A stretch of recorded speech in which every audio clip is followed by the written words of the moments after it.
আপাকে দিয়ে শেষ করব। একটু কথা বলি, সেটা হচ্ছে যে যদি ডুয়েল ন্যাশনালিটি হয় এবং বাংলাদেশ ন্যাশনালিটি দেয়, হোম মিনিস্ট্রিতে অ্যাপ্লাই করে কিন্তু ডুয়েল ন্যাশনাল হতে হয়, তাহলে সে দুই দেশেরই নাগরিক। আপনি একটা দেশকে আন্ডারমাইন করবেন, আরেকটা দেশকে করবেন না, এটা তো ডাবল স্ট্যান্ডার্ড। আপনি বলছেন সব ডুয়েল ন্যাশনালিটি লোকরাই কি দুই নাম্বার করছে? তারা আন্তরিক না? তারা দেশের জন্য এইখানে যাদের বর্ন অ্যান্ড ব্রট আপ, তাদেরকে এই দেশের জন্য একটা বিরাট টান, একটা ইয়ে আছে না, একটা মানবতাও যে ইয়েটা, যে বিচারসম্মত কাজ, বিবেকসম্মত কাজ কি তা অনেকে করে না? আপনি কি বলছেন সবাই এইখানে আসে শুধু ছাত্রলীগতে? সবাই না, আমি না, যাদের অভিযোগ তাহলে আপনি কাইন্ডলি জেনারেলাইজ করেন না, কারণ আমি এই জিনিসটা এত শুনেছি এবং এটা আমার মনে হয় আমি বলি, ব্যাখ্যা দেই আপনাকে। শুনুন আপা, আপনি হয়তো বিদেশে ছিলেন, আপনি এই জন্য বলতেছেন, আমি বলি, আমি কথাটা, হ্যাঁ বলেন, শেষ করেন। আমার কথাটা হচ্ছে যে কেউ যদি অন্যায় করে তার বিচার হবে। এখানে যে দেশের যে কন্ডিশনই হোক সে কাঠগড়ায় দাঁড়াবে, ডুয়েল হোক, সিঙ্গেল হোক, যাই কিছু। কিন্তু ডুয়েল ন্যাশনালিটির লোক যদি এইখানে ভালো কাজ করে যায় এবং দেশের জন্য যদি আন্তরিকভাবে কাজ করে যায়, তাকে কেন আমরা আন্ডারমাইন করব, যেহেতু তার আরেক দেশে একটা ন্যাশনালিটি আছে? আপনি আমাকে একটা কথা বলেন, এই গ্লোবাল সোসাইটিতে এমন একটা দেশ আপনি পাবেন যেখানে মাইগ্রেশন হয় নাই, একটা বিরাট ইনফ্লাক্স হয় নাই, এখান থেকে ওখানে লোক যাচ্ছে, ওখান থেকে ওখানে লোক যাচ্ছে। আপনি পৃথিবীর আগে এক সময় বলা হতো আমেরিকা হচ্ছে মেল্টিং পট, কারণ সমস্ত জায়গায় ইমিগ্রেন্ট সোসাইটি, সমস্ত জায়গা থেকে জনগণের। এখন আপনি দেখেন ইউরোপের প্রত্যেকটা দেশ মেল্টিং পট। এখন আপনি এশিয়ার বহু দেশে আপনার বহু অন্য লোক এসে, বা আপনি যে central America, south America, Latin আমেরিকাতে যান, প্রচুর ইন্ডিয়ান রয়ে গেছে, প্রচুর এশিয়ান লোক রয়ে গেছে, এশিয়ান কান্ট্রিতে রয়ে গেছে। এই যে ইনফ্লাক্সটা, এইখানে আপনাকে রিকগনাইজ করে নিতে হবে যে এর মধ্যে সবাই দুই নাম্বার করছে না, আর সবাই দুই দিকে স্বার্থ বজায় করছে না, তারা দুই দিকেই ভালো কাজ করার চেষ্টা করছে, এরকমও তো লোক আছে। কাজে আমরা এই যে প্রশ্নবিদ্ধ করে দিচ্ছি এবং এই প্রেজুডিস কথাবার্তা বলছি, এইগুলি অবশ্যই খারাপও আছে, সেটা তুলে ধরতে হবে, অন্যায় করলে শাস্তি হবে। শেষ করবো, আজিজ ভাই কিছু বলতে চান? আমি একটাই কথা শোনেন, এই বাংলাদেশে যারা পড়ে আছে, শ্রমিক ছাড়া যারা লেখাপড়া করতে গেছে, তারাও এই দেশকে ভালো মনে করে নেই। বলছি আমি বিদেশে যা বড় ডিগ্রি নেব, ওখানে তার সুবিধার জন্য, ওখানে আয় বরকত বেশি, ওখানে থেকে গেছে।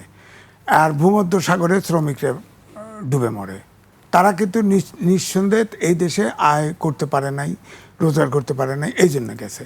এখন এই দুইটা শ্রেণী আছে। এখন আমার ব্যাপারটা হলো, বিদেশে যিনি সিটিজেন হয়েছেন, তিনি, আমার রাষ্ট্রীয় ব্যবস্থা কি হবে সেখানে তাকে ইনভলভ করা হবে কেন? সে তো, তার কমিটমেন্টটা কোথায়? যখন বিদেশি নাগরিক নেয় সেখানে তো ওত নিতে হয়। তার আমার এখানে ব্রিটিশ অ্যাম্বাসেডার আনোয়ার সাহেব আসছিল না আমাদের রাষ্ট্রদূত হয়ে? বাংলাদেশের একটি কথা রাখেন, সে সবসময় ব্রিটিশ স্বার্থ রক্ষা করছে। সে ব্রিটিশ অ্যাম্বাসেডার ছিল, বাংলাদেশের নাগরিক, সিলেটে বাড়িতে আসছিল। সুতরাং আমি মনে করি যারা বিদেশি নাগরিকত্ব নেয় তাদের ওখানে আনুগত্য, বড় দেশ তাদের আনুগত্য বড়, আমাদের দেশ ছোট ছোট। এখানে আমি একটু কথা বলি, আনুগত্য হচ্ছে বিবেকের। আপনি যে দেশেই থাকেন, যেখানে অন্যায় হবে অন্যায়ের প্রতিবাদ আপনি করেন। আপনি যে দেশে থাকছেন, আপনি যখন ডুয়েল ন্যাশনাল নেন, আপনার কিন্তু এই দেশেও আপনাকে ওত নিতে হয়, আপনাকে হোম মিনিস্ট্রির রিয়েল প্রসেস হয়, পুলিশ ভেরিফিকেশন হয়, তারপরে আপনাকে এই দেশের সিটিজেনশিপ নিতে হয়। মানে এই দেশের সরকার, এই দেশের ব্যবস্থা, রাষ্ট্র আপনাকে মেনে নিচ্ছে, ওই ডুয়েল সিটিজেনশিপটা মেনে নিচ্ছে। সেইখানে তো আপনি বলতে পারেন না যে এই সিটিজেনশিপটা আপনি কোনোভাবে আন্ডারমাইন করবেন না। 17 জন সরকারের ভিতরে 17 জন, আমি ওই 17 জন বিদেশি নাগরিক। আমরা কি দেশ ব্রিটিশ শাসিত দেশ? না, আমি ওই 17 জনের কথা বলছি না, আমি বলছি আমার কথা হলো যে আপাও বোধহয় বিদেশি নাগরিক, আমার কাছে মনে হচ্ছে, এই জন্য কষ্ট লাগছে, এই জন্য কষ্ট লাগতেছে। আমার বক্তব্য হচ্ছে, আমাদের দেশে অনেক এনজিও কর্মী আছে, মানবাধিকার কর্মী আছে, তারা অনেকে আসে দেশের সেবা করে। জানি না আমি, কিন্তু যেভাবে ডিফেন্ড করতেছে আমার কাছে মনে হচ্ছে। আমার বক্তব্য হচ্ছে রাষ্ট্র চালানো।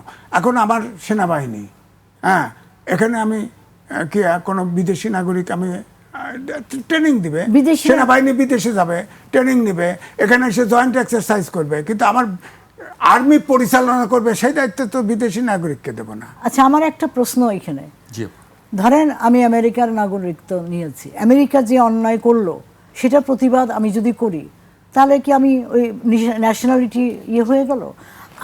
আমার আমেরিকার ফাউন্ডেশনটা কি, অল পিপল আর ক্রিয়েটেড ইকুয়াল, এইরকম একটা ফাউন্ডেশনের মধ্যে একটা দেশের যে ভ্যালু সিস্টেম গড়ে উঠেছে তার পার্ট হলে আমার অসুবিধা নাই। কিন্তু আমার এখানে বর্ন অ্যান্ড ব্রট আপ, আমি এই দেশে, আমি এইখানে যে ফাইট করে যাচ্ছি, আমি তো অনেক রিস্ক নিচ্ছি। আমি এনএসআইয়ের টার্গেট হয়ে গেছিলাম, কারণ আমার লেখা, আমার কথা বলা, আমি তো কাউকে ছাড়িয়ে দিচ্ছি না। আমার বিবেকের সঙ্গে যদি আমি প্রতারণা না করি, তাহলে ডুয়াল সিটিজেনশিপে কি সমস্যা আছে? না, সেটা আপনার ব্যতিক্রম হতে পারে, আমি কেন তবে ব্যতিক্রম? আমরা না, মনে না, করি না, না। আমরা বাংলাদেশি খায়া না খায়া এই দেশে আছি, বিদেশি নাগরিক আমার রাষ্ট্র চালাতে পারবে না, বাস। না না, এক কিন্তু কথা। সে তো এই দেশের নাগরিক। কোনো নাগরিক না, যে দেশে চলে গেছেন সেই দেশে চলে যান। এই দেশের রাষ্ট্র চালাবেন, আর্মি চালাবেন, এটা হবে না বিদেশি নাগরিক। না, না।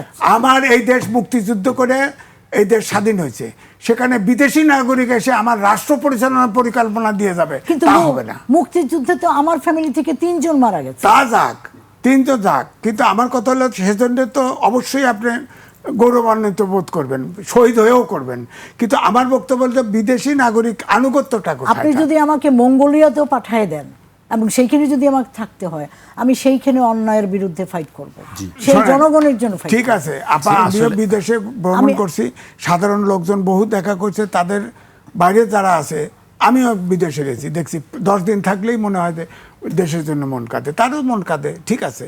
কিন্তু আপনি বলেন, এখন তো আমার মুখ খুলে উদাহরণ দিতে চাইতেছেন, এই যে আমি বলি আপনার এই যে যেটা আলোচনা হলো এখন, ফরেন মিনিস্টার, তিনি উপদেষ্টা ছিলেন, তিনি যখন লতিফুর রহমান কেয়ারটেকার গভর্নমেন্টের তিনি পিএস ছিলেন, ওই সময়ে ফরেন অফিসের এক ব্যক্তি তার ওয়াইফকে গুলি করে মারিয়া সে আত্মহত্যা করছে, তার সাথে সম্পর্ক ছিল, তারপরে সে ভেগে গেছে, আমাকে শেষ করতে হচ্ছে, ভেগে গেছে। এখন এই জন্য বলছি, সে ভালো কাজ করবে বলেন না, এখন উপদেষ্টা ছিল, বাংলাদেশে কি দৃশ্যমান কাজ করছে, তাকে আবার ফরেন মিনিস্টার বানাতে হলো?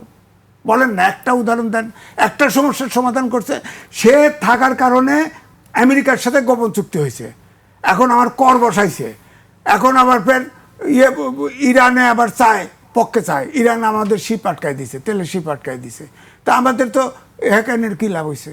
আমেরিকান গোপন এখন কয় যে জামাতের নেতা আমির বিএনপির সাথে আলাপ হয়েছে, আরে ভাই ইলেকশন সামনে আলাপ হয়েছে, এটা তো সত্য। আসলে আলোচনা চলতেই থাকবে। আমি একটা কথা বলি, আমি এইটা খুব ইম্পর্টেন্ট ইস্যু, জনগণের জন্য ইম্পর্টেন্ট ইস্যু, কারণ এখানে কনফিউজ হওয়া উচিত না, এখানে অবিচার হবে এবং এটার জন্য কোনো ফলপ্রসূ হবে না। এই গ্লোবাল সোসাইটিতে আমরা যারা বাইরে চলে গেছি বা আসছি, তারা যদি কন্ট্রিবিউশন করতে চায়, তারা যদি দেশের জন্য করতে চায়, যে রেসপন্সিবিলিটিতে করতে পারবে। কিন্তু উনি যেটা বলছেন সেটা হচ্ছে অন্যায়ের কাজ সব সময় তার বিচার হবে, তার শাস্তি হবে বা তার সেইভাবে পদক্ষেপ নেওয়া হবে।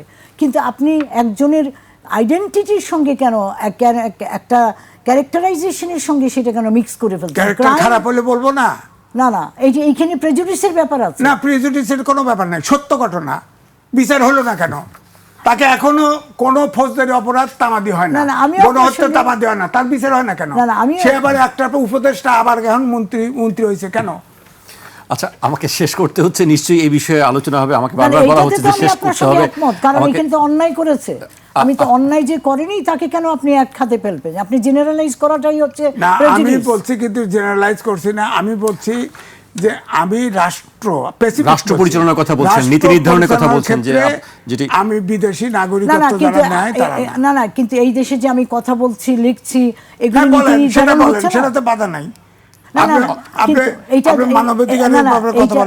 দাঁড়ান, আমার মতো লোক যদি আরো 100-1000 এসে এই কাজগুলি করে, তার জন্য যদি নীতি পরিবর্তন হয়, ভালো সংস্কার হয়, ভালো ডেমোক্রেসি হয়, তাহলে সেটা পরিবর্তন হচ্ছে। সেটা যদি হয়, কিন্তু ইউনূস সাহেব তো 17 জন আগে দেখলো ভালো হয় নাই। আপনি ব্যর্থ এক্সাম্পলগুলি আমাকে দিচ্ছেন, আমি বলছি আপনি ব্যর্থ এক্সাম্পলগুলি দিয়ে আপনি জেনারেলাইজ করেন না।